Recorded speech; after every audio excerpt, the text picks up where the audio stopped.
9절까지의 말씀인데요. 우리 한 절씩 서로 교독하도록 하겠습니다. 신명기 6장 4절에서 9절입니다. 이스라엘아 들으라. 우리 하나님 여호와는 오직 유일한 여호와이시니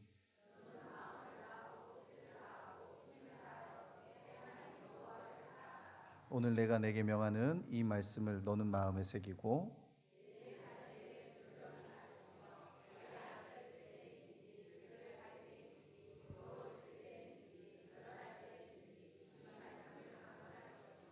너는 또 그것을 내 손목에 매어 기호를 삼으며 내 미간에 붙여 표로 삼고 또 내 집 문설주와 바깥문에 기록하였지니라. 아멘. 이제 가정의 달 마지막 특별 초청 강연 시간이 되었습니다. 우리 말씀 듣기 전에 우리 옆에 있는 지체들에게 잘 오셨다고, 반갑습니다, 사랑합니다, 축복합니다 한번 인사하는 시간 갖도록 하겠습니다. 인사하겠습니다. 반갑습니다, 축복합니다. 네, 인사를 하면 좀 받아주세요. 지금 한 분이 계속 인사하는데 계속 이 말씀이 중요하다고 계속 말씀만 봤어요. 다시 한번 그 한 분을 위해서 제가 다시 한번 기회를 드리겠습니다. 인사하면 받아주세요. 네, 다시 주님의 이름으로 사랑하고 축복합니다 한번 인사하겠습니다. 주님의 이름으로 사랑하고 축복합니다. 네, 이제 한 분도 빠짐없이 다 받아주셨습니다. 감사합니다. 오늘 이제 말씀을 전해주실 우리 백은실 사모님께서 이전에 소예배실에서 오셔서 또 귀한 가정이 되어지는 말씀, 또 그 말씀을 통한 자녀들의 성장을 보았습니다. 또 얼마큼 그 가정이 하나님 말씀 앞에 또 잘 성숙되고 또 성장되어지는지, 또 그 가정 속에 얼마나 우여곡절이 많은지를 함께 보면서 저희가 가정 예배를 다시 회복하는 시간 되기를 원합니다. 우리 백은실 사모님 나오실 때 우리 환영의 박수 하도록 하겠습니다. 사모님 모시도록 하겠습니다.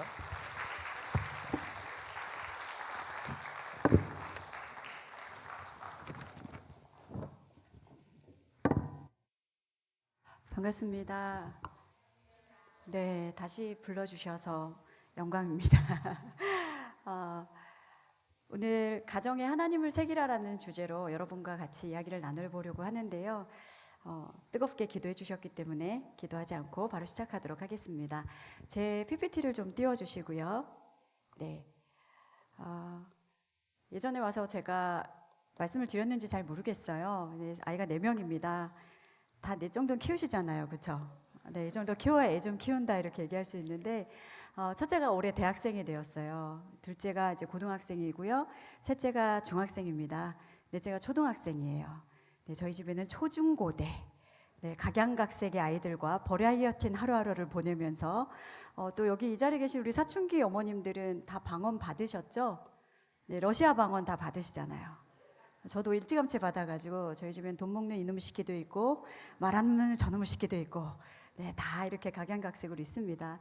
제가 책을 보여드리는 이유는 제가 이제 많은 강의를 해요. 뭐 부부 강의도 하고 가정교육 강의도 하고 가정예배, 뭐 부모 교육 다양한 강의를 하다 보니까 저 사모는 믿음의 대를 이은 정말 복된 가정에서 이렇게 잘 배워서 그래서 자녀들을 저렇게 가르치나 보다라고 생각하시는 경우와 또 제가 없어 보이진 않지 않습니까? 네, 그러다 보니 저 사람은 돈이 많아서 애를 넷이나 낳았나 보다 이렇게 오해하시는 분들이 있어서 저희 원가정 이야기를 조금 해야 여러분들이 이것은 누구나 할 수 있고 누구나 복된 가정이 될 수 있다라는 것을 마음의 빗장을 열고 들으실 수 있을 것 같아서 저희 원가정 이야기를 조금 하겠습니다. 저는 믿음의 1대입니다. 그리고 저희 남편도 믿음의 1대입니다. 저희 부부는요 중독과 폭력 가정에서 자랐습니다. 저희 아버지도 알코올을 너무 좋아하셨고 월남전 겪으시고 7남매 막내로 태어나서 동량전 먹고 크셨대요. 할머니가 바로 돌아가셔서. 그래서 저처럼 고난 가운데 이주님을 만나셨으면 참 좋을 뻔한 저희 아버지는 평생 이주님과 동행을 하셨어요. 그래서 저희 청소년기, 청년기 저희 기도 제목이 있다면 아버지를 벗어나는 것, 빨리 아빠를 벗어난 삶이 내 인생에 꽃이 핀다라고 생각하면서 자랐습니다. 또 저희 아버지는 남아선호 사상이 참 많으셔서 2살 터울의 오빠가 있음에도 모든 혜택이 오빠에게 돌아갈 만큼 저에게는 정말 예수님 외에는 아무것도 없이 처절하게 살아남아야 되는 그런 자리에서 자랐습니다. 저희 남편은 조금 더 업그레이드된 가정이에요. 아버님이 알코올 중독자셨고 매일 술을 드셨고 술만 드시면 어머니가 기절하실 때까지 폭력을 행사하시는 분이셨어요. 그래서 어릴 때 기억에 늘 싸우고 쓰러져 있는 집에 엄마가 돌아가셨는지 숨을 쉬고 계시는지를 살펴볼 만큼 쉽지 않은 가정에서 자랐습니다. 믿음의 일대와 일대가 만났어요. 어떤 일이 벌어질까요? 눈에 보이는 게 없어요. 제가 여러분에게 확신드릴 수 있는 한 가지는 복음의 능력이 있습니다. 저희 두 사람 다요. 육신의 아버지로부터 전혀 사랑받지 못하고 자랐지만 하늘 아버지를 만났거든요. 그 하늘 아버지의 사랑이 우리의 결핍을 다 채워주시는 거예요. 그래서 그 믿음의 자리에서 복된 가정을 이루게 하셨고 자녀를 4명이나 주셨습니다. 그래서 시편 127편 3절의 말씀에 보면요. 보라, 자식들은 여호와의 기업이요 태의 열매는 그의 상급이라는 말씀이 나옵니다. 우리 상을 싫어하는 사람은 없잖아요. 제가 어디 가면 꼭 얘기합니다. 우리 권사님들, 우리 이렇게 연로하신 어머님들 제발 며느리 딸들한테 애 낳지 말라는 얘기 하시면 안 돼요. 그거 성경적이지 않습니다. 나는 고생했으니 너는 낳지 말아라 이렇게 많이 하시거든요. 그러나 이것이 여호와의 기업이고 하늘의 상급이에요. 그래서 우리 혹시라도 아직 시집장가 안 가시거나 아이들 한둘 낳고 계신 우리 가정들이 있다면 믿음으로 이렇게 자녀들을 출산하셨으면 좋겠습니다. 그래서 사실 저는 말씀 심는 엄마라는 책이 나왔을 때요. 사모가 아니었어요. 아주 오래전으로 거슬러 올라가지만 저는 집사부터 시작이었습니다. 집사 시절부터 지금까지 아이들을 말씀으로 세우는 일들과 매일 가정 예배를 드리는 일들을 지금도 포기하지 않는 이유는 단 한 가지예요. 내가 할 수 없는 거예요. 제가 할 수 있는 것이 아무것도 없는 거예요. 그래서 하나님께 맡겨드리기 위해 우리 자녀들에게 말씀을 심고 가정 예배를 드리고 있는 것들을 지금까지 지속해 오고 있습니다. 시대가 좀 바뀌었습니다. 2023년도에 새롭게 등장한 용어 중에 온라인 교육이라는 용어가 등장했어요. 이제 우리의 자녀들 세대죠. MZ세대가 있고 그 밑에 세대가 알파 세대라고 얘기합니다. 요 자녀들은요. 스마트한 세상과 뗄래야 뗄 수 없는 시대를 살아가는 아이들이에요. 그러다 보니 이제는 많은 교회에서 오프라인 이렇게 우리가 오프라인으로 만나는 관계 외에 온라인 안에서도 우리의 자녀들 계속해서 만나세요. 그러다 보니 우리 전도사님들, 목사님들이 정말 바빠지셨어요. 온라인 안에서도 게임하면서 아이들을 만나야 되고 또 여러 가지 플랫폼을 통해서 아이들의 접촉점을 찾아야 되는 시대가 되어버렸습니다. 그와 함께 코로나가 안겨준 가장 큰 은혜는 뭐냐면요. 가정이 신앙교육의 주체가 되지 않으면 우리의 자녀 세대를 잃어버린다라는 것에 대해서 너무나 극명하게 가르쳐 주었습니다. 이제는 제가 신앙생활 할 때마다 저는 믿음의 일대였고 저희 교회 안에 부모님이 교회를 다니지 않는 아이들이 절반 이상이 넘었어요. 그런데요, 지금은요 시대가 바뀌어서요 패밀리 크리스찬입니다. 이 말은 뭐냐면 교회에 다니는 다음 세대 아이들의 80% 이상이 통계적으로 한 87% 된다고 해요. 이 아이들이 부모가 교회를 다녀야 교회를 다니는 경우라는 거예요. 지금은 전도가 참 쉽지 않은 시대입니다. 그래서 믿지 않는 가정의 아이들이 교회로 오는 것이 정말 믿음의 문이 좁아지고 있어요. 그렇다면 지금 남아있는 87%의 이 아이들을 믿음의 신앙의 부모가 제대로 신앙교육을 시키지 않고 신앙 안에서 훈련들을 하지 않으면 이 세대도 잊어버리게 되면 이제 다음 세대라는 말, 교회 안에서 교회 학교는 순식간에 사라지는 시대가 되었습니다. 실제로 신대원 기독교 교육학 교수님께서 그 얘기를 하시더라고요. 코로나 이후에 10교회 중에 8교회가 교회 학교가 사라지고 있대요. 정말 심각한 통계이거든요. 그러기 위해서는 나에게 맡겨주신 자녀들을 믿음으로 신앙으로 이제는 교회가 그것들을 담당하는 것이 아니라 가정이 그것을 담당해서 교회와 연계해야 다음 세대가 이 굳건한 우리 안산시민교회에 가득 찬 아이들이 숨소리를 지을 수 있는 거예요. 실제로 많은 교회들이 영유아부가 사라지고 있습니다. 왜요? 출산율이 0.6%거든요. 아이를 낳지 않아요.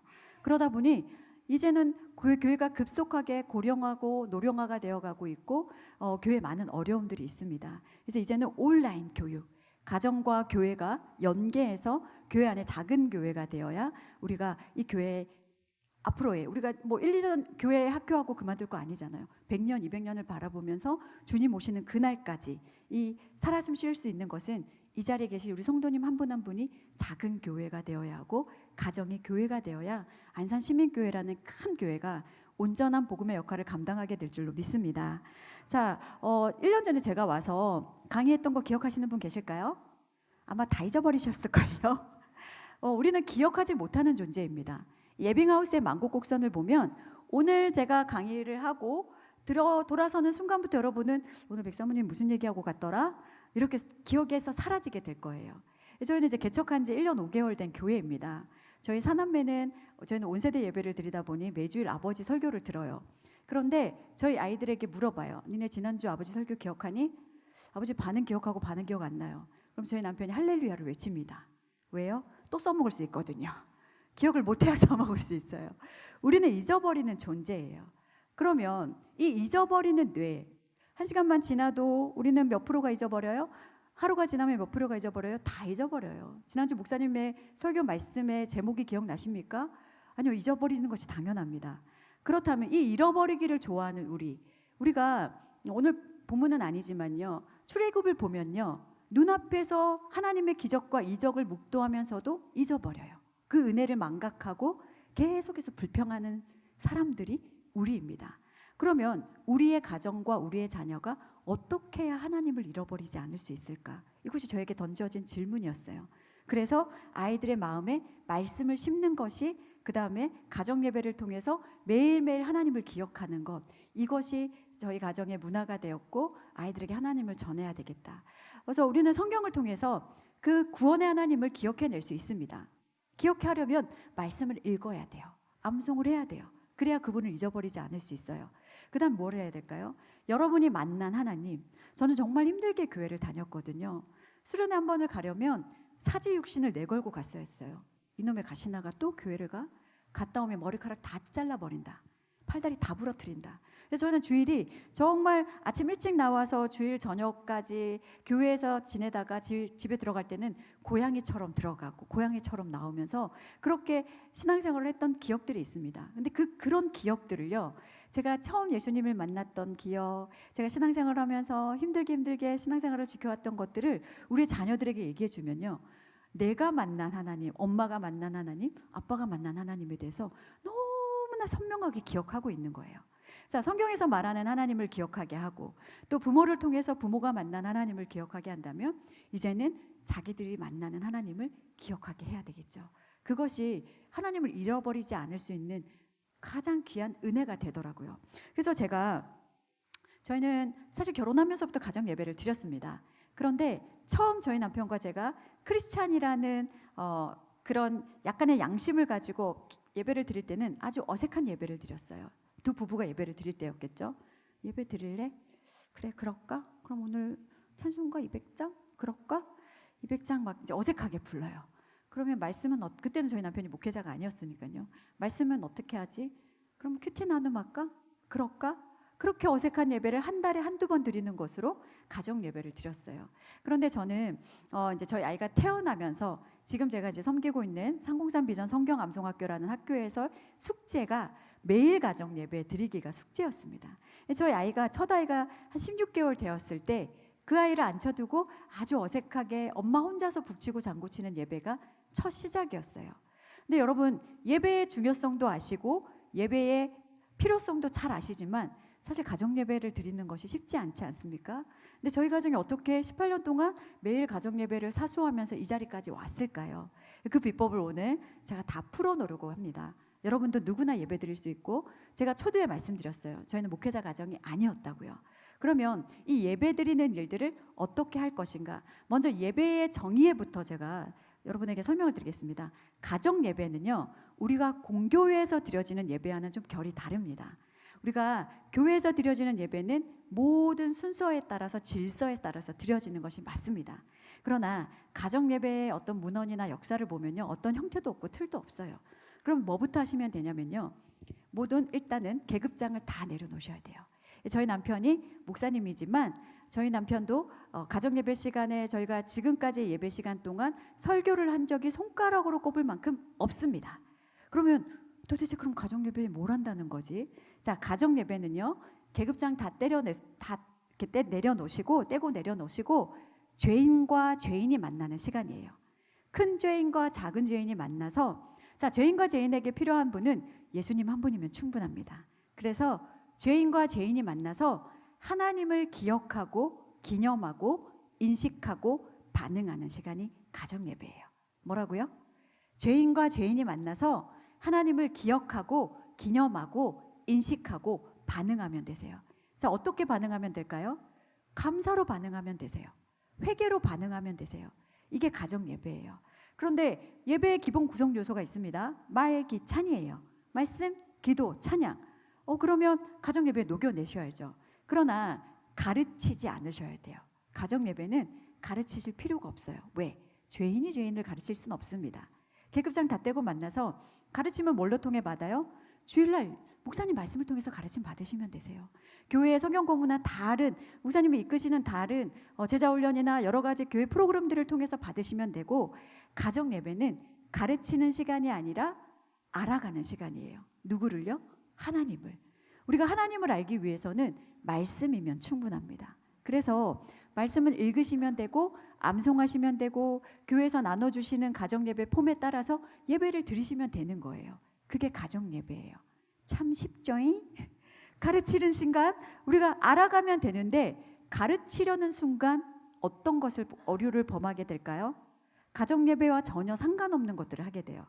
자, 얘들아 우리 예배 드리자. 오늘 시편 23편 다 같이 읽자. 여호와는 나의 목자시니 내게 부족함이 없으리로다. 그가 나를 푸른 풀밭에 누이시며 쉴만한 물가로 인도하셔. 즐겁게 말씀을 다 읽었어요. 그냥 그걸로 끝이면 돼요. 왜? 그 안에 이미 하나님의 모든 성품이 다 들어가 있어요. 근데 우리는 뭔가 가르치고자 하는 욕구가 우리 가운데 있어요. 말씀을 좀 풀어줘야 되나? 아니면 이 말씀 안에서 뭔가 가르쳐야 되나? 그러다 보니 말씀과 전혀 상관없는 것들을 가르치기 시작합니다. 어때요? 아이들의 행동이 보이기 시작해요. 야, 허리 세워.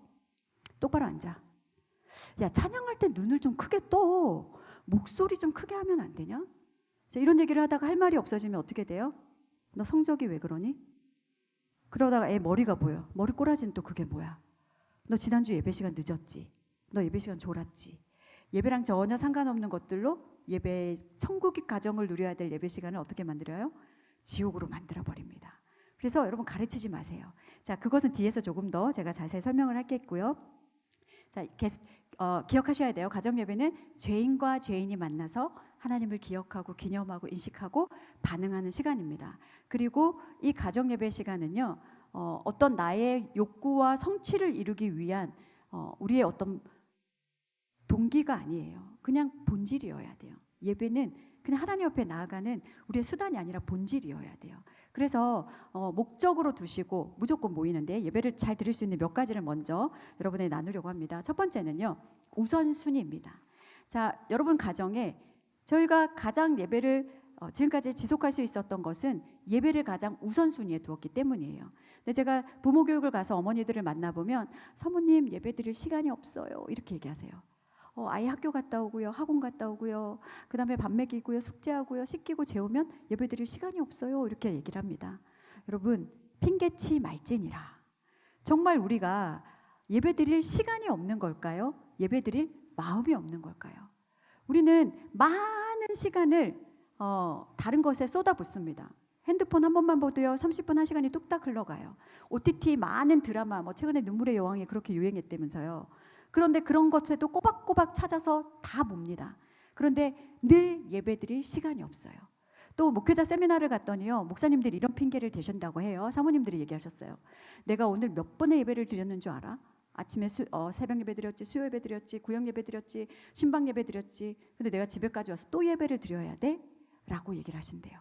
우리는 좋아하는 것들을 다시 하는 것에 있어서는 그것이 너무나 힘들어라고 얘기하지 않습니다. 그런데 유독 예배에 있어서만큼은 핑계를 대며 회피하려고 하는 우리의 죄성이 있는 거예요. 근데 예배를 잘 드리려면요, 우선순위에 두셔야 돼요. 설거지 조금 늦게 한다고 해서 천지개벽이 일어나지 않아요. 아이가 숙제 조금 늦게 한다고 해서요, 많은 무슨 일이 일어나지 않습니다. 그래서 시간을 정해두시고 이 시간만큼은 우리가 예배해야 될 시간, 많은 시간이 필요하지도 않아요. 저희는요 짧게는 2분 예배 드릴 때도 있어요. 길 때 은혜 받으면 20분 예배 드릴 때도 있습니다. 시간과 장소에 구애받지 마시고 우리의 마음을 돌아보셨으면 좋겠습니다.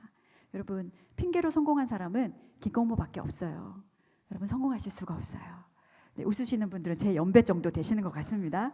자, 그러면 가정 예배를 잘 드리기 위해서는 삶으로 먼저 드리는 예배자가 되셔야 됩니다. 저도 노트북을 딱 열면 제 노트북에 삶으로 드리는 예배자라고 제가 큼직하게 써놨어요. 왜냐하면 저희의 자녀들이 엄마는 예배자세요라고 고백하는 포인트가 사모의 자리에서 드리는 예배 자리가 아니더라고요. 새벽 예배 자리, 수요 예배 자리, 금요 예배 자리, 주일 예배 자리, 아이들은 저의 다양한 예배 자리에서 엄마를 보죠. 늘 은혜 받고 눈물 흘리고 감격해하는 그 예배 자리를 보지만 정말 아이들이 진정으로 저를 예배자로 보는 자리는 삶의 자리더라고요. 저는 이렇게 설거지하다가 가끔 웁니다. 이제 설거지, 제가 제일 싫어하는 게 설거지거든요. 제일 싫어해요. 아주 지긋지긋하게 싫어합니다. 여러분, 6인 가족의 설거지를 한번 해보실래요? 근데 설거지를 할 때 왜 이제 제가 우냐면 그것을 힘든 일을 기쁨으로 감당하기 위해서는 찬양을 틀어놓고 말씀을 들으면서 해요. 그러다 보니 말씀 듣다가 은혜 받으면 울기도 하고, 찬양 듣다가 뭐 1시간 플레이 듣다가 은혜 받으면 설거지하면서 울기도 해요. 근데 이제 작년에 제가 50견이 와가지고 이제 왼쪽 팔이 안 돌아갔었어요. 근데 막 설거지하는데 막 짜증이 밀려오는 거예요. 근데 그때는 이제 아무것도 안 하면서 좀 짜증도 나고 화도 나고 막 여러 가지 복합적인 마음에 이렇게 이제 설거지를 하고 있었어요. 근데 그 좁은 집에 저희 아이들이 왔다 갔다 하다가 이제 저를 보거든요. 근데 늘 울고 있는 엄마를 자주 봤기 때문에 별로 이렇게 개의치 않고 왔다 갔다 하면서 보더라고요. 근데 이제 제가 설거지하면서 울고 있으니까 하나이가 와서 이래요. 어머니 또 왜요? 뭐에 은혜 받으셨어요? 어떤 포인트에 은혜 받으셔도 우시는 거예요. 그렇게 얘기하는데 제가 감히 그냥 설거지하는 게 짜증나서 눈물 나고는 얘기 못 하겠는 거예요. 그래서 그냥 별말 하지 않았습니다. 근데 아이들은요, 우리의 삶의 자리에서 어떻게 예배하고 있는가를 보고 있는 거예요. 여러분 어떤 예배자이십니까? 제가 저희 SNS에 자주 해시태그 달고 있는 것 중에 하나가 밥하고 설거지하는 예배자, 청소하고 빨래하는 예배자, 허드렛일하는 예배자, 똥기저귀 가는 예배자, 다양한 이름의 예배자의 자리가 있습니다. 우리 학생들은 공부하는 예배자가 되어야 할 것이고, 우리 청년들은 뭔가 주어진 일에 최선을 다하는 예배자가 되어야 할 것이고, 또 우리 남편분들은 일하는 예배자가 되어야 될 것이고, 각자의 자리에서 예배자가 되어야 될 것이에요. 근데 가장 중요한 포인트는 뭐냐면 어떤 예배자가 될 것인가. 저도 끊임없이 노력합니다. 제가 한 번은 저희 사남매를 태우고 운전하려고 가다가 급브레이크로 정말 깻잎 한 점 차이로 이렇게 그 사고를 면한 적이 있었어요. 그런데 저희 그 순간 이제 제가 주여 아버지 이러고서 이제 브레이크를 밟았어요. 근데 괜찮니 얘들아, 괜찮아? 안 다쳤어? 그러고서 있는데 저희 뒤에서 첫째가 이렇게 포즈를 딱 하더라고요. 그래서 뭐야? 제가 그랬더니 어머니는 지금 돌아가셔도 천국 가십니다. 그래서 왜? 그렇게 물어봤어요. 그랬더니 이 위기의 순간에 주여 아버지가 나오시네요. 근데 제가 삶의 언저리를 돌아보니까 정말 기쁠 때도 주여 아버지, 슬플 때도 주여 아버지, 화날 때는 주여 아버지, 다 주여 아버지더라고요. 근데 여러분, 그 위기의 순간에 저의 입에서 육두문자가 나왔다면, 이런 땡땡땡 운전 똑바로 해 막 이렇게 했다면 저희 아이들은 저의 삶을 어떻게 보고 있을까요? 여러분 어떤 삶으로 드리는 예배자이실까요? 저도 뭐 날마다 그렇지는 않습니다만 어쨌든 주어진 삶에서 예배자로 살아내기 위해서 무진장 노력을 합니다. 그런데 저 역시 청소년기 때 이런 고백을 많이 드렸어요. 하나님, 은혜 받을 때 하나님, 저의 일생을 주님께 온전히 바칩니다. 저를 사용하여 주시옵소서. 이런 눈물의 기도를 정말 많이 드렸는데요. 50평생을 돌아보니 그 새빨간 거짓말인 거예요. 어떤 날은 그런 날도 있었고 아닌 날도 있었고. 그래서 PPT를 좀 띄워주시면 제가 여러분에게 제안드리고 싶은 것이 있어요. 하나님, 나의 일생을 주님께 드리겠습니다 라는 새빨간 거짓말을 하지 마시고 나에게 주어진 오늘 하루만 주님께 드리겠습니다. 오늘 하루 살일 예배자로 살아가게 하여 주시옵소서. 여러분 이렇게 기도하셨으면 좋겠습니다. 그래서 제가 아침에 일어나면 루틴이 있어요. 이제 침대에 누운 채로 갈라디아서 2장 말씀을 암송합니다. 내가 그리스도와 함께 십자가에 못 박혔나니 그런즉 이제는 내가 사는 것이 아니요 오직 내 안에 그리스도께서 사시는 것이라. 이제 내가 육체 가운데 사는 것은 나를 사랑하사 나를 위하여 자기 자신을 버리신 하나님의 아들을 믿는 믿음 안에서 사는 것이라. 이 말씀을 선포한 후에 하나님, 오늘도 나를 죽여주세요. 오늘도 나의 생각, 나의 자아, 나의 경험, 나의 지식, 나의 모든 것 죽여주시고 십자가의 은혜로 살아가는 하루가 되게 하여 주시옵소서. 그러면서 하루치 구하는 게 있어요. 일용할 양식을 구합니다. 왜요? 저희는 개척교회예요. 일용할 양식을 구해야 합니다. 그래서 일용할 양식을 구하면서 같이 구하는 것이 있어요. 하나님, 오늘 하루치 필요한 사랑 주세요. 제가 오늘 만나는 사람들에게 전해줘야 될 하루치의 사랑. 하나님, 오늘 하루치의 은혜 주세요.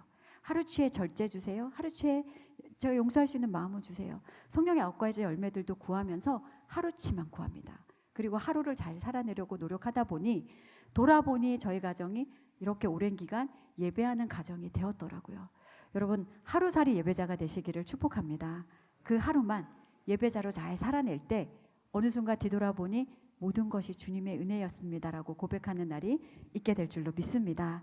네, 그러면 저희 가정이 어떻게 예배를 지속할 수 있었는지 이제 좀 생생하게 말씀을 드릴게요. 저희 집에는 6명의 예배 인도자가 있습니다. 그리고 6명의 예배자가 있습니다. 이 말은 뭐냐면 6명이 돌아가면서 예배를 인도합니다. 이게 왜 가능할까요? 가르치지 않기 때문에 가능해요. 누구든 하나님을 알아가는 자리에서 인도할 수 있어요. 그래서 사진에 보시면 지금 저희 아이들이 이제 성인이 된 아이도 있고 많이 컸죠. 그런데 저렇게 두 번째 사진이 지금 중학교 2학년이 된 저희 셋째 사랑이가 처음 인도했던 날이에요. 저희는 저때 당시에 저희 담임 목사님 마이크가 이렇게 2개짜리 마이크였어요. 그래서 보시면 장난감으로 이렇게 2개짜리 마이크를 만들어 놓은 게 보이실 거예요. 일명 강대상입니다. 저 자리에서 제 아이가 예배 인도한 것은 2분에서 3분도 걸리지 않았어요. 그런데 영유아 시기는요, 스폰지처럼 흡수하고 앵무새처럼 따라하는 시기예요. 그러다 보니까 부모님이 예배 인도하는 모습을 그대로 따라해요. 언니 오빠들이 예배 인도하는 모습을 따라해요. 저 아이가 드렸던 예배는 너무나 짧은 예배였지만 아주 완벽한 예배였어요. 왜냐? 말씀, 기도, 찬양이 다 들어가 있었어요. 어떻게 예배 드렸을까요? 본인이 암송하는 구절 한 구절 다 같이 말씀하겠습니다. 창세기 1장 하겠습니다. 창세기 1장 1절이에요. 태초에 하나님이 천지를 창조하시니라. 끝. 더 이상 뭐 말 보탤 필요도 없어요.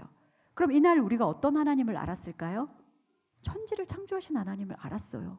그거면 되는 거예요. 그 다음에 아이가 이렇게 인도합니다. 찬양하겠습니다. 싹트네 하겠습니다. 싹트네 하는 거예요. 중간 싹트네, 큰 싹트네 다 해도 1분이 안 걸려요. 그 다음에 기도하겠습니다. 끝이었어요.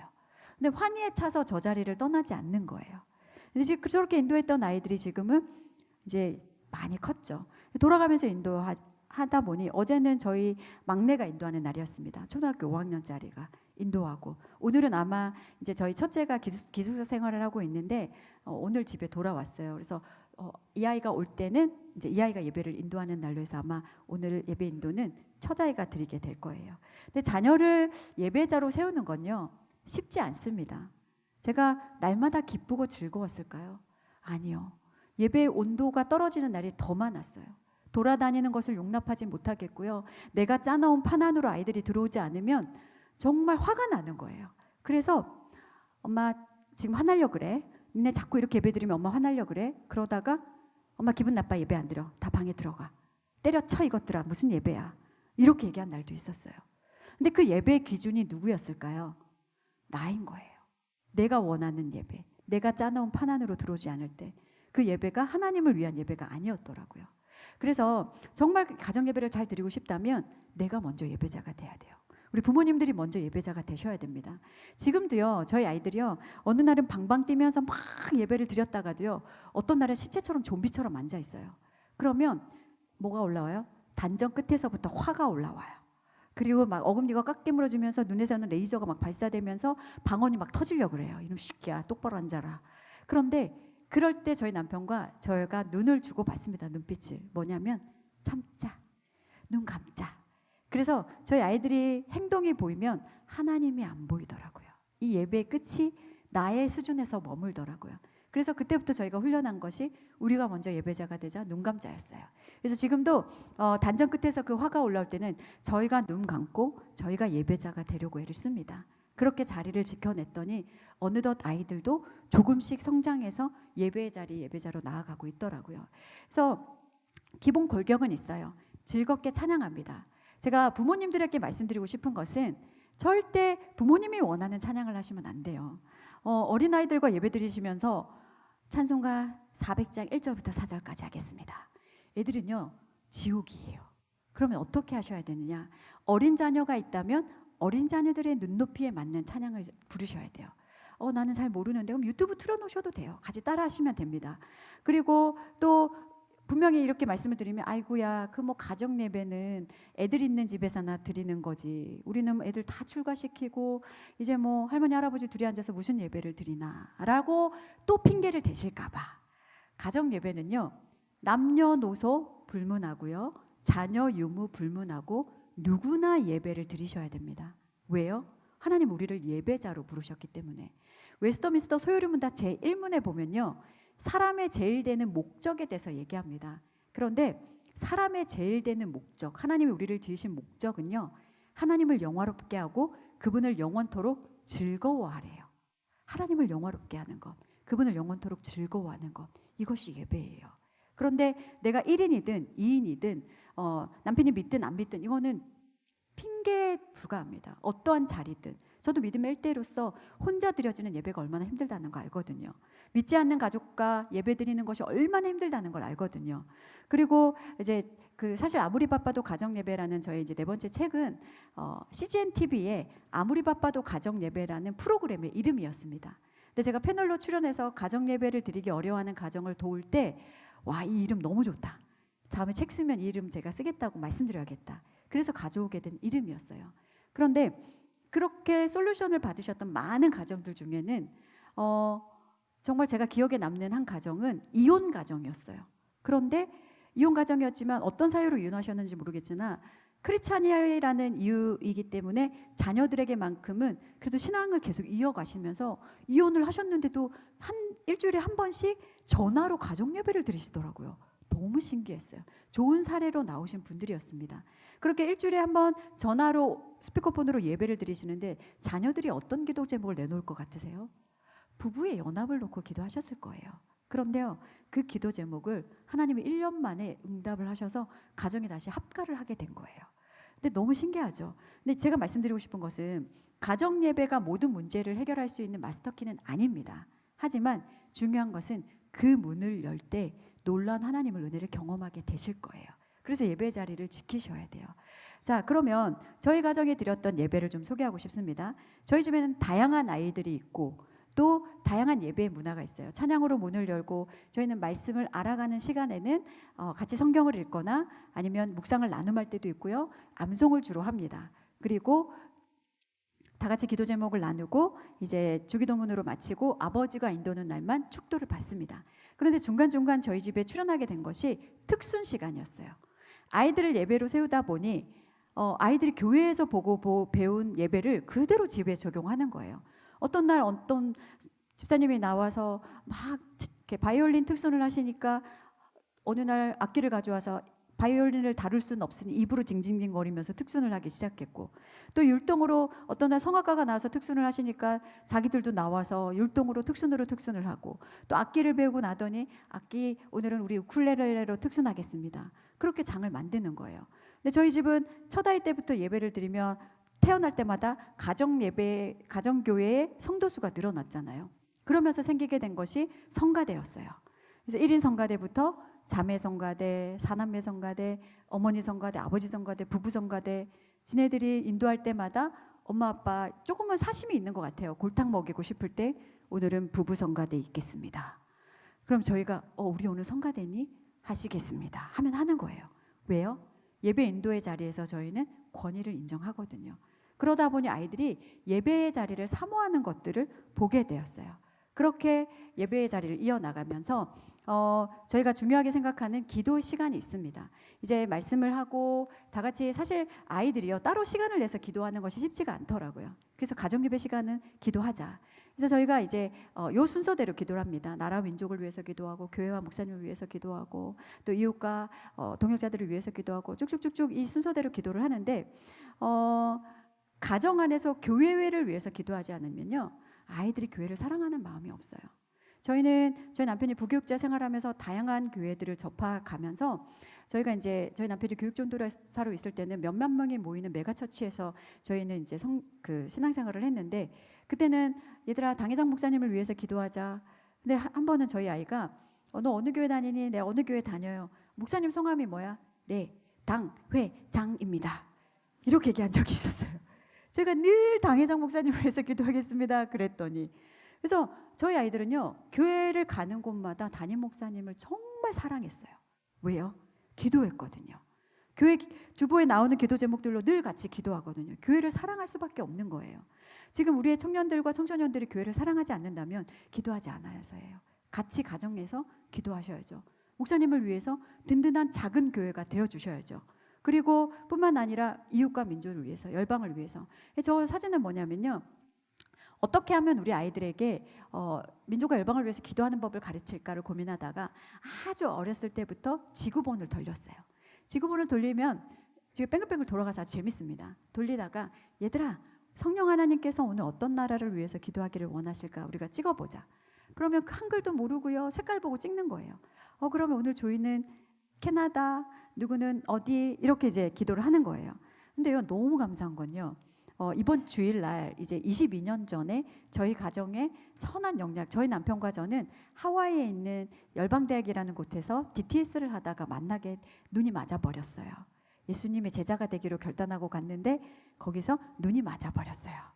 그런데 그때 만났던 캐나다에 계시는 이제 한 목사님을 통해서 저희 가정이 선한 영향력을 많이 받았었는데, 그 목사님을 저희가 22년 만에 다시 만났고, 이제 목사님이 이번 주일날 저희 교회 설교를 해주시러 옵니다.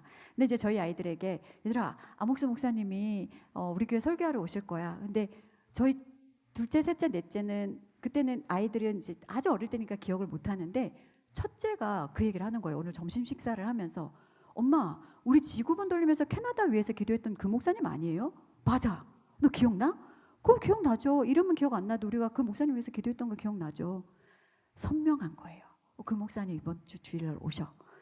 아이는 막 너무 신기한데요. 왜냐면 그때도 저희가 기도 응답을 받았었지만 그렇게 기도했던 기도의 응답들을 아이들이 받는 거예요. 그렇게 우리의 산 역사를 같이 해나갔던 거. 그런데요, 한번 PPT 볼까요?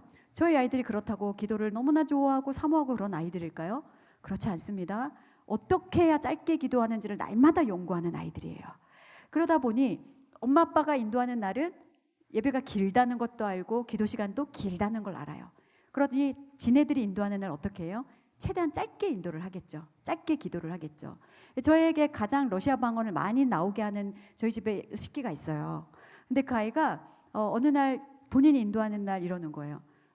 제가 오늘은, 저희 아이들은 항상 그렇습니다. 분리할 때 어머니 아버지라고 부르지 않습니다. 자, 이 말은 뭐냐면 저희 첫째랑 둘째가 다툼이 있던 날 저희 남편이 훈육을 하기 위해서 문을 열고 들어갔어요. 근데 저희 아이들이 바로 태세 전화를 하더라고요. 목사님 저희 방에 웬일이십니까? 근데 저희 남편 까먹었어요. 들어가다가 목사님이라고 불러서 저희 방에 웬일로 신방을 다 오셨냐고. 그렇게 해요. 그리고 뭔가 분리할 때 항상 엄마 아빠라고 부르지 않는데 이날도 이 목사님과 백사모님께 건의가 있습니다. 여기에 기도는 1분 미만으로 하시기 바랍니다. 왜 그래야 돼? 저희가 이제 물어봤어요. 왜냐하면 우리 하나님이 이 온 우주 만물에 계신 사람들의 예배를 받으시기 얼마나 피곤하시겠네요. 그래서 우리는 매일 또 특히 가정 예배를 드리니 피곤을 좀 덜어드리고 싶다고 기도는 1분 미만으로 그쳐주시기를 부탁드립니다. 그래서 이제 사춘기 아이가 그렇게 또 예배를 인도하는데 거기서 저지하면 안 되거든요. 그래, 그럼 1분 미만으로 기도하자. 그런데 어떻게 1분을 지켜요? 절대 김 집사, 이 집사님, 박 집사님 꼬리에 꼬리는 무는 기도하지 마시기 바랍니다. 이렇게 이제 정해주더라고요. 근데 기도를 하다 보면 1분이 넘어가죠. 근데 이 아이가 초시계를 딱 재고 있다가 1분이 딱 되면 예수님의 이름으로 기도드렸습니다 하고 끊어버려요. 그래서 저희가 1분 미만으로 기도를, 이 아이가 인도하는 날만은 저희가 1분 미만으로 기도를 하는 거예요. 근데 기도를 잘 안 들어오는 아이들을 위해서 저희가 이제 PPT 보시면요, 한 사람씩 기도시키기도 하고요, 릴레이로 옆으로 돌려서 기도시키기도 하고요, 다 같이 기도하고 한 사람씩 돌아가면서 기도시키기도 하고요, 온갖 방법을 다 꺼내는 거예요. 왜? 기도가 하나님 마음에 남거든요. 그렇게 기도의 훈련들을 해나가며 가정 예배의 자리를 지켰더니 본인들의 어려운 이야기들 기도 시간에 꺼내기 시작하는 거예요. 저 이런 어려움이 있습니다. 저 요즘에 이번에 시험 기간인데 지혜 주시길 기도해 주세요. 그렇게 같이 손잡고 기도하는 것이 아이들에게는 따뜻한 기억이 되고 응답이 되는 것들을 목도하게 되더라고요. 그래서 자녀들과 함께 일주일에 저희처럼 은혜 주시면 매일 드리셔도 상관없고요. 한 달에 한두 번을 드리시든 그거 중요하지 않습니다. 중요한 것은 우리의 가정이 하나님을 기억하고 기념하고 모일 준비가 되어 있는가, 그분이 주신 것들에게 반응할 수 있는가. 그래서 무조건 모이셔야 돼요. 1분을 드리든. 저는 청소년을 두신 우리 부모님들께는 치킨 가정 예배를 제안합니다. 그건 뭐예요? 일단 치킨을 시키시면 됩니다. 우리의 청소년기 아이들은요, 목구멍이 열려야 마음이 열려요. 그래서 치킨으로 먼저 목구멍을 열어주셔야 돼요. 그리고 아이들은 절대 먹튀하지 않아요. 먹은 것에 대한 보답을 합니다. 1, 2분의 효과는 있어요. 그 순간 치킨을 맛있게 드시고 얘들아 요즘 기도 제목 없니? 그런 거 없는데요. 할 거예요. 그래 없구나. 그럼 그냥 없는 거예요. 하지만 엄마 아빠는 너를 위해서 이런 기도를 하고 있어. 이 정도만 전달해 주셔도 돼요. 그래서 그렇게 점점 앉아있는 연습을 하시다가 시간도 늘려가시고 횟수도 늘려가시고 그렇게 예배 드리시는 거예요. 제가 존경하는 한 장로님이 계십니다. 대기업 총수로 일하시면서 5공주를 두셨는데 젊은 날에는 자녀들에게 신앙 전수를 못 하셨대요. 평생 그게 하나님 앞에 부끄러우셨대요. 그래서 장로님이 이제 아이들이 다 출가해 버렸고 내가 아이들에게 유니게 같은 엄마가 못 되었으니, 아빠가 못 되었으니 이제 로이스 같은 할아버지가 되어야겠다 생각하시고 토요일마다 손주들을 부르세요. 자, 우리 초등학교 저학년 아이들에게는요 치킨과 피자가 먹힙니다. 토요일마다 할아버지가 치킨 피자를 시켜놓으면 와요. 근데 우리 청소년기 아이들은 올까요 안 올까요? 먹는 것도 한두 번이지 이제 질리거든요. 근데 장로님이 너무 지혜가 있으시더라고요. 흰 봉투를 늘 준비하십니다. 자, 흰 봉투가 있는 곳엔 무조건 옵니다. 그래서 아이들이 토요일마다 오는 거예요. 그렇게 오면 그 아이들을 데리고 예배를 드리세요. 가정 예배 드리시고 성경을 같이 읽으시더라고요. 그래서 할 수 없는, 이래서 못하고 저래서 못하고가 아니라 이렇게도 해보고 저렇게도 해보셨으면 좋겠어요. 예배 그것을 우리의 자녀들에게 믿음의 유업으로 흘려가신다고요. 그래서 언제 예배를 드리셔야 되냐면 여러분의 가정이 슬픔이 있고 고난이 있고 어려움이 있고 만약에 많은 문제가 있다면 그 타이밍이 가정 예배 드릴 타이밍이에요. 혼자서 눈물 짓고 기도하지 마시고요. 모이세요. 모이셔서 이것을 감사로 이겨내셔야 돼요. 얘들아, 제가 정말 저희 애들에게 잘하는 얘기가 있습니다. 묻지도 따지지도 말고 무조건 감사 예배 드리자. 묻지도 따지지도 말자. 왜 묻지도 따지지도 마요? 우리의 인생의 희로애락 가운데 어느 것 하나도 주님의 섭리가 아닌 것이 없습니다. 우리가 좋은 날만 이것이 주님이 주신 것이고 기쁜 날만 주님이 주신 것이 아니라 때로는 고난의 터널도 지나가야 되고요. 때로는 어려움의 눈물의 고난의 시간들도 지나가야 되는 거예요. 저희는 지금도 터널이 끝이 없어요. 와, 이 터널 끝났네. 이제 빛이다 하면 또 터널이 오는 거예요. 하지만 그 자리에서 감사로 이겨내는 거예요. 왜요? 주님의 뜻이니까요. 그래서 그 예배의 자리, 저희가 뭐 교통사고 났을 때도요. 얘들아 예배 드리자. 저 사진은 교통사고 났을 때 견인차에 끌려가면서 제가 찍은 거예요. 감사할 수 있는 이유가 없어요. 뭐 차 찌그러졌죠. 돈 나갈 거 생각하면 어렵죠. 근데 그 순간 아이들이랑 얘들아 해도 지는데 우리 차 안에서 가려면 어차피 정비소까지 가면 시간 걸린대. 예배 드리자. 감사한 거 하나씩 나눠보자. 근데 저희 아이들이 감사할 거 없을 거라고 생각하는 그 가운데서도 감사를 찾더라고요. 와, 엄마 놀이동산 같아요. 진짜 여러분 끌려가니까 놀이동산 같더라고요. 놀이동산 체험해 주신 하나님께 감사합니다. 차 찌그러졌지만 우리 안 다쳐서 감사합니다. 그 위기의 순간에 여러 가지들의 감사 제목들을 의지적으로 만들어내죠. 두 번째 사진은요. 3년 전에 저희 남편이 천국을 갈 뻔했거든요. 심장이 완전히 막혔었어요. 지금도 평생 약을 먹어야 되고 또 내일 모레 정기검진을 간다고 합니다. 그런데 그때 저희가 드린 감사 예배는요. 아이들이 아버지가 태어나고 집에 딱 왔더니 아버지 부활 감사 예배였어요. 왜요? 죽다 살아났다고. 그렇게 예배 자리에서 같이 녹여내 정말 두렵고 무서웠죠. 그러나 그 자리를 지켜나갈 때 하나님은 우리에게 변함없는 은혜를 주시더라고요. 저는 우리 성도님들을 가정 가운데 어떤 어려움이 있는지 저는 알지 못합니다. 하지만 그 모든 것들을 보고 계시고 직시하고 계시고 품어주시고 안아주실 분은 우리 여호와 하나님밖에 없으세요. 그러면 가정에 모여서 예배해야 돼요. 주님, 우리의 가정의 상태가 이렇습니다. 저에게 러시아 방언을 준 그놈 시키가 저에게 이런 비수의 말을 해요. 하나님도 저 너무 속상해요. 그럴 때 하나님은 보듬어 주시고 또 저희 가정의 어려움, 건강의 문제, 여러 가지 문제들 있으시잖아요. 그때 주님 앞에 모여서 때로는 벽같이 느껴지는 그 자녀들도요, 엄마의 기도에 마음이 움직이더라고요. 기도하셔야 돼요. 남편이 교회를 안 다니시나요? 그래도 자녀들과 예배 드리세요. 제가 그런 가정에게 조언을 드렸던 가정은요, 무조건 소리내서 아버지 축복하는 시간 만드세요. 방문 열어놓고 예배 드리세요. 그렇게 제안을 합니다. 왜요? TV에서 거실에서 TV를 보셔도 들을 귀는 열려 있거든요. 근데 진짜 어떤 가정이 저는 그 성령이 임하신 날이라고 생각합니다. 그렇게 오랫동안 예배를 드리다가 어느 날 딱 하루 아버지 기도를 안 한 거예요. 어떤 일이 벌어졌을까요? 아버지가 갑자기 오더니 그러더래요. 니네 오늘 왜 내 기도 안 해? 다 듣고 있는 거예요. 그래? 그러면 오세요. 오늘은 직접 기도해 드릴게요. 그렇게 해서 정말 아버지가 교회 가기 전에 가정 예배부터 예배를 드리게 됐던 은혜 시간들이 있는 거예요. 그렇게 그 자리에 초청하시는 거예요. 어려움 가운데 힘든 일이 있는 가정에 등을 업고 예배하시고. 두 번째는요, 기쁜 일이 있을 때, 즐거운 일이 있을 때 묻지도 따지지도 말고 이때가 예배 드릴 타이밍이구나, 예배 드리시는 거예요. 생일을 맞았나요? 맛집에 가세요. 선물도 주세요. 파티도 하세요. 그러나 기승전 예배 드리셔야 됩니다. 왜요? 우리의 인생의 그 어느 것 하나도 주님의 은혜가 아닌 것이 없어요. 나의 나된 것은 모든 것이 주님의 은혜입니다. 입학했나요? 입학 감사 예배 드려야죠. 졸업했나요? 졸업 감사 예배 드려야죠. 어느 날 저희 아이가 수학 점수를 14점 받아왔더라고요. 그래서 제가 어떻게 찍으면 14점을 받니? 라고 물어봤어요. 그랬더니 이 아이가 저에게 이렇게 얘기했어요. 어머니 섭섭합니다. 저 다 풀었어요. 풀었구나. 그래, 풀었는데 14점이구나. 그래, 오니야 다음 기말에는 조금 더 성적을 올려주면 좋겠다, 이렇게 얘기했어요. 근데 기말고사가 끝나고 전화가 온 거예요. 할렐루야, 엄마, 제 수학 점수가 올랐어요. 막 완전히 텐션이 100점 텐션이었어요. 그래서 몇 점인데요? 할렐루야. 제가 막 몇 점인데, 엄마 놀라지 마세요. 16점이에요. 이러는 거예요. 2점이 올랐대요. 어떻게 풀면 16점을 맞니?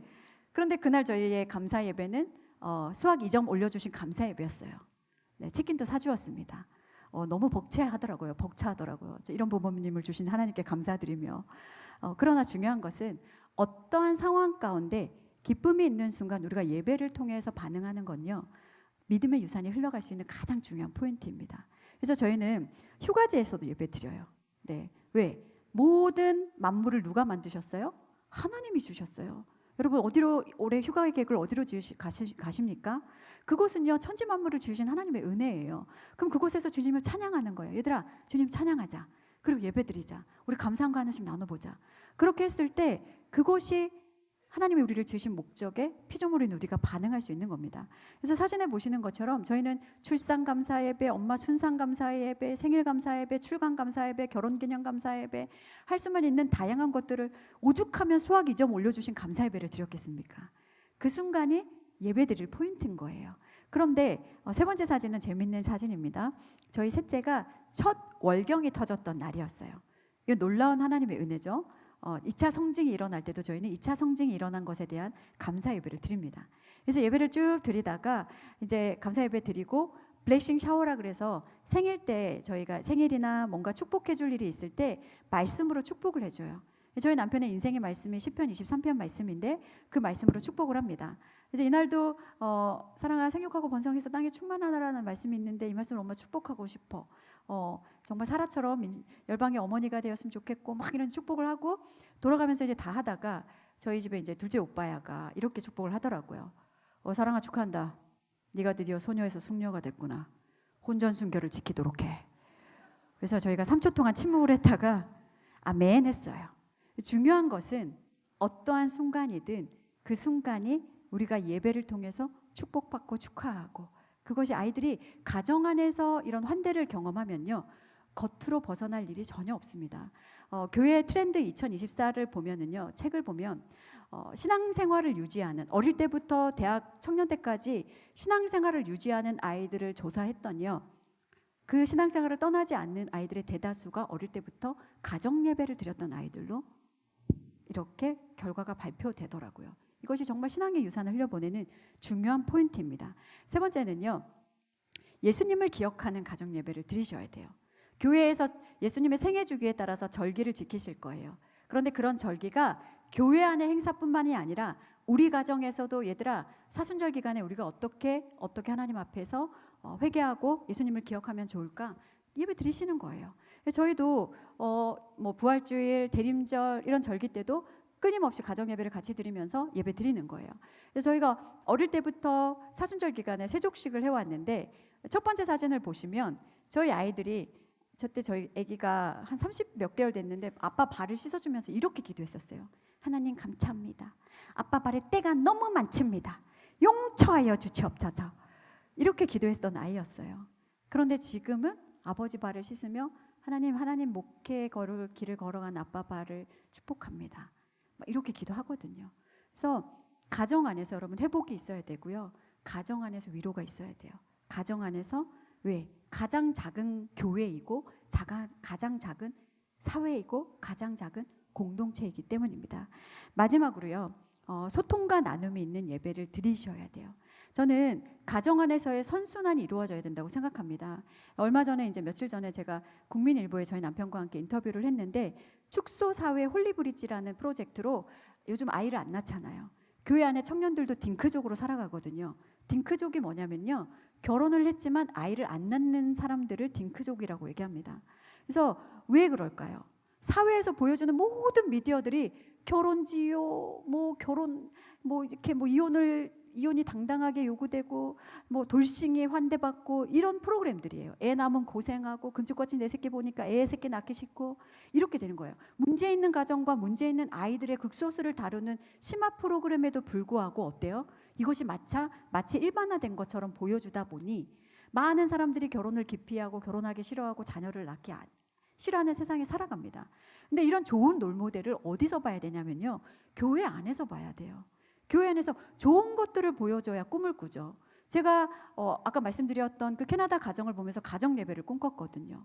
그런 것처럼 좋은 모델을 보여줘야 되는데 이게 어디서 이루어져야 되냐? 선순환인 교회 안에서 보여주셔야 돼요.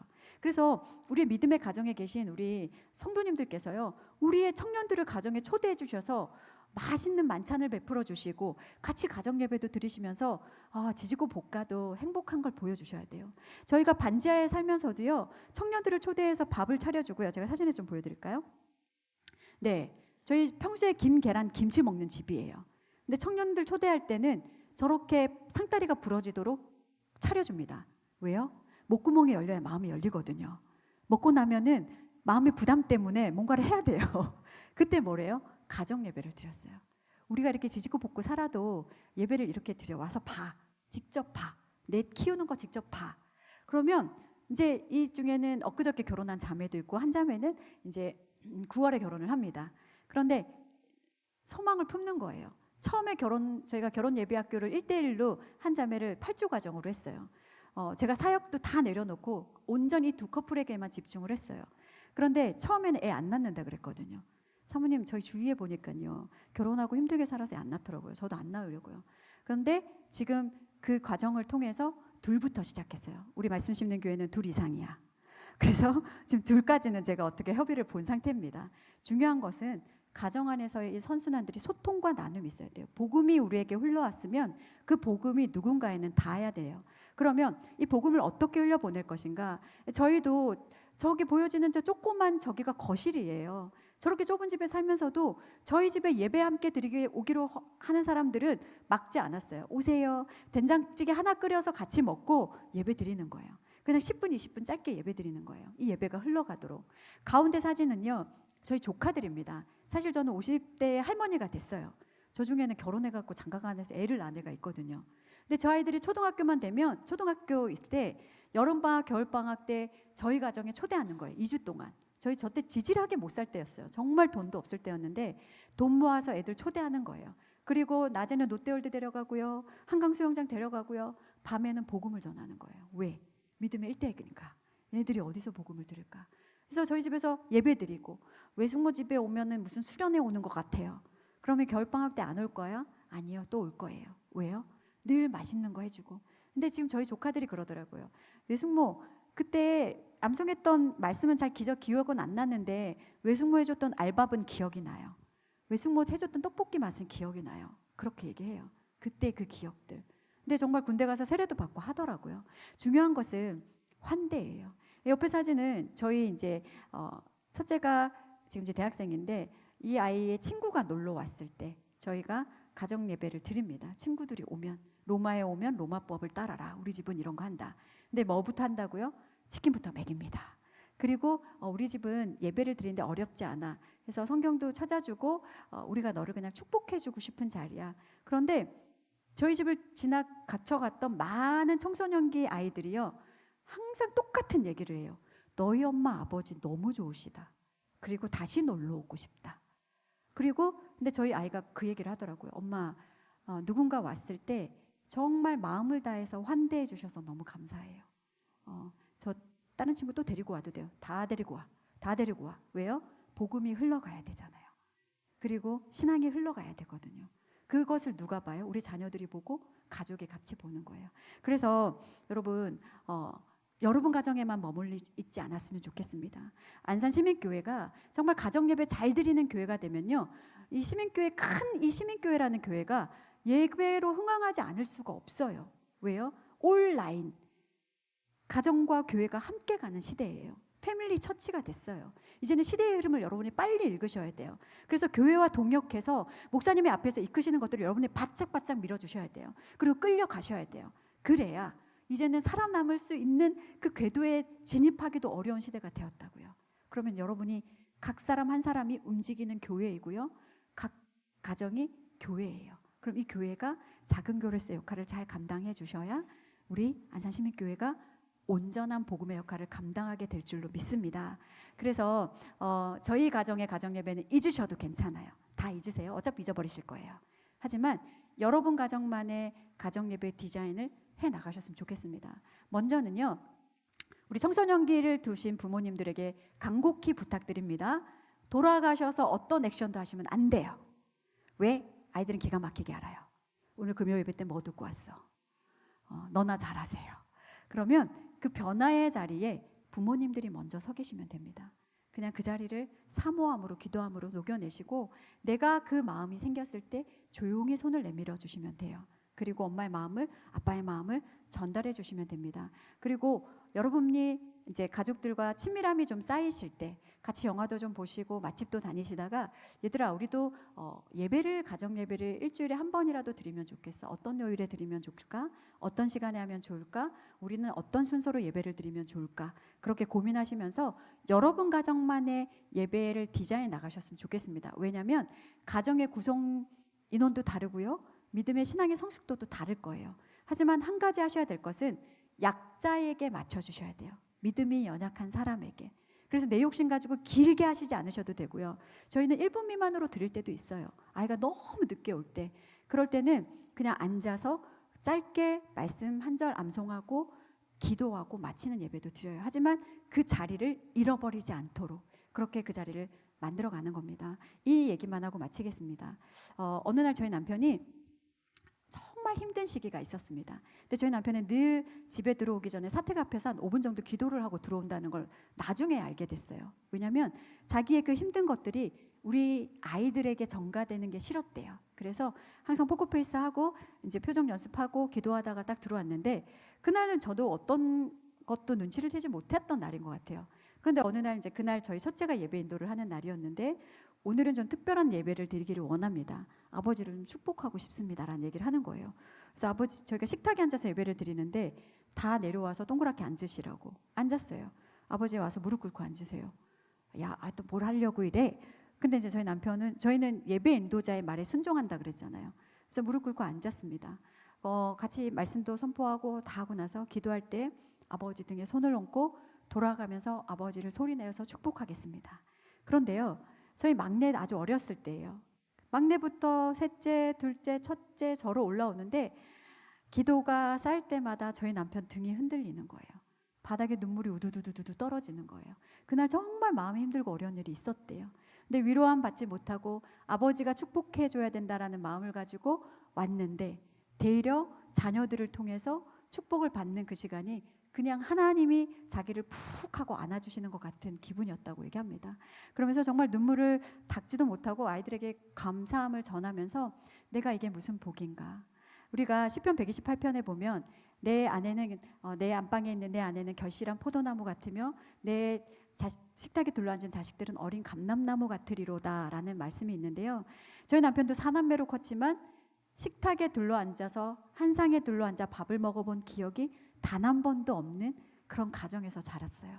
그런데 하나님은 자녀들을 통해서 축복해 주시고 보듬어 주시고 안아 주시고, 이것은 주님의 은혜가 아니라고서는 설명할 수 없는 이야기잖아요. 그래서 너무 감사해서 울고 그날 정말 잠을 쉽게 이루지 못하는 모습을 보게 되었습니다. 우리의 아버지들이 어디서 위로를 받을 수 있을까요? 술을 드시겠어요? 노래방을 가시겠어요? 어딜 가시겠어요? 우리 어머님들이 어디서 위로를 받으시겠어요? 바가지를 긁겠어요? 뭘 하시겠어요? 늘 교회에 와서 눈물로 기도하시는 것밖에 없잖아요. 그럴 때 가족들이 그냥 등에 손 한번 얹어주시고 같이 기도해 주시고 위로해 주시는 것만으로도요, 천국이 임하는 경험을 하게 되실 겁니다. 여러분, 예배 드리시기를 축복합니다. 작은 교회가 되시기를 축복합니다. 그래서 이 다음에 제가 또 언제 오게 될지는 모르겠으나 그때는 우리 안산시민교회가 예배하는 교회로 정말 소문이 났으면 좋겠습니다. 그렇게 하실 수 있으실까요? 네, 그런 은혜 주실 줄 믿고 기도하고 마치겠습니다. 참 좋으신 하나님 아버지가 우리 아버지 되어 주셔서 참 좋습니다. 하나님, 죄 많고 허물 많고 연약하고 부족한 우리들을 주님의 자녀 삼아 주셨고, 또 가정의 부모로 세워 주셨고, 또 여러 의 자리에 직분자의 자리에 세워 주셨습니다. 하나님, 우리가 세상의 요란한 소리가 이 생의 정욕과 안목의 자랑을 쫓아 살아갈 때가 너무나 많았습니다. 세상의 요란한 소리를 줄이고 하나님, 주님의 음성 듣기를 소망합니다. 우리의 가정이 예배하는 가정으로 세워지길 소망합니다. 우리 안산시민교회가 정말 작은 교회가 되어서, 각 가정이 작은 교회가 되어서 우리 안산시민교회가 온전한 복음의 소리를 낼 수 있는 큰 교회로서의 역할을 감당할 수 있도록 은혜와 능력을 허락하여 주시옵소서. 모든 영광 주님께 올려드립니다. 지금도 살아 역사하시는 예수님의 이름으로 기도드립니다. 아멘.